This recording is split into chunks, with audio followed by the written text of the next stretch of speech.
Today we're going to do a short drive outside to see how the current situation is where I live in Thailand in regards to this COVID-19 pandemic. As of the moment, everything seems to be normal where I live, which is 1.5 hours from Bangkok. There is no quarantine announcement, but people must observe social distancing and wear masks. By the way, if you notice this pickup on the left, this is a very good example of a mobile market that is very useful right now in times of quarantine. It goes around villages without the people going to the crowded market. They sell vegetables already in plastic bags like 10 baht or 20 baht, so it's easy to sell and go. They also have meat or fish in this container.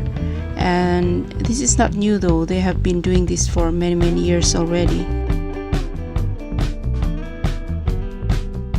Overall, there is no lockdown in Thailand. They have not shut the cities and the country as a whole. People are still allowed to leave their homes. However, people need to follow social distancing rules.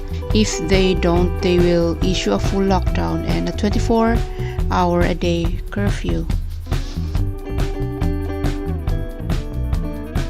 So as you can see, there are not a lot of cars, although cars are still allowed to drive around town.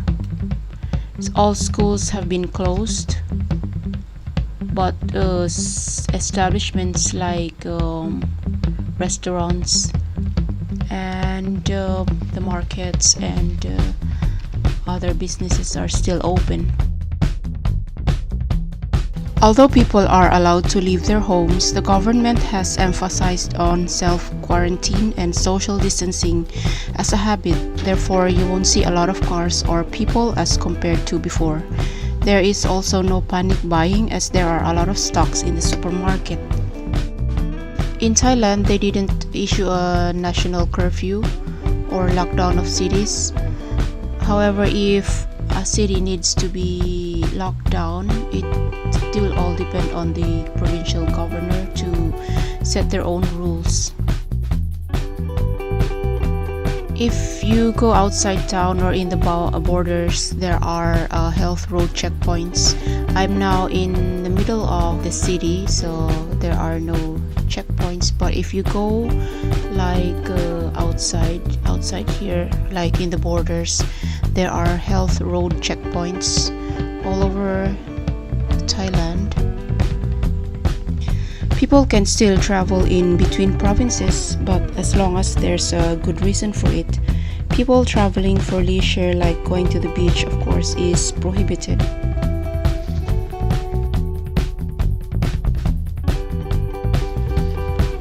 So far, there are no COVID cases in my area yet. In Bangkok, closure on malls and entertainment venues have been ordered to shut down, including tourist areas like the Grand Palace and the Emerald Buddha Temple. Food stalls are open, but they're no longer offering seating. You can take away or call or deliver. Supermarkets and stalls, however, are allowed to stay open as long as they do takeaways. Closures are only implemented in Bangkok, and it started in March 22nd, lasting for 22 days until the 12th of April. On my left side are restaurants getting ready for the evening. A lot of people like to eat dinner here. If you notice, many shops along this road are also open, including 7-Eleven.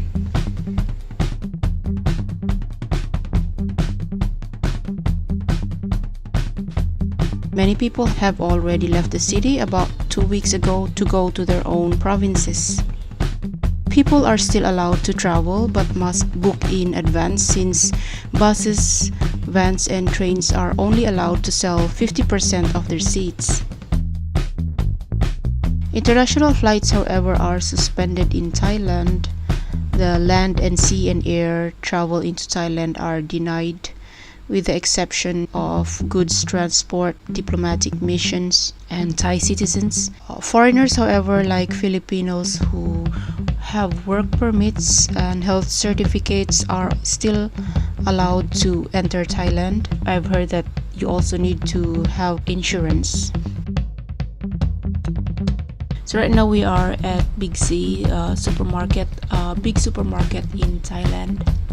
They have closed all other exits, and you can only enter the main entrance. And they have to take your temperature and stand in line 2 meters apart when buying stuff as indicated with the red sticker on the floor. For normal temperatures, they put a sticker on you and you're allowed to enter the supermarket. Tables have also indications that you are not allowed to sit where there is an X mark for social distancing. So far today is Sunday, which is the day most people come out to go to Big C. It normally gets crowded, but as you can see, a lot of people chose to stay home and only come out when buying groceries.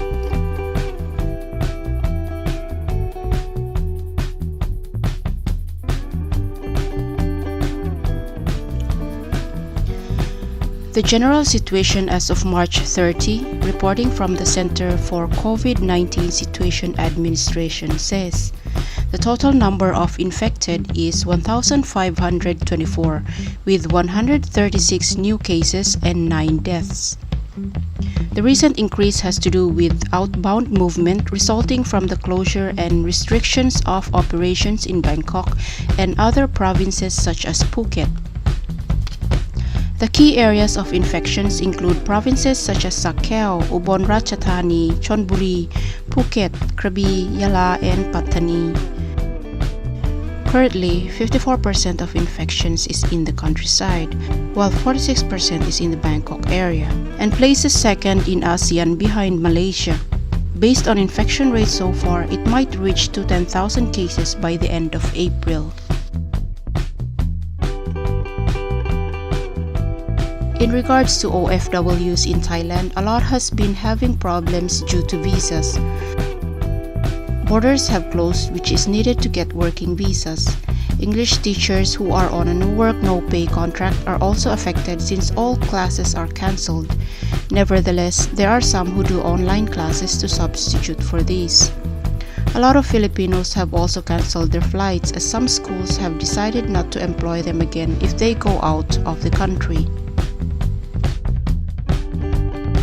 As of the moment, I have no problem with my visa, but since I'm on a no work no pay contract, I don't get paid, and all my tutorial classes are also cancelled due to the quarantine.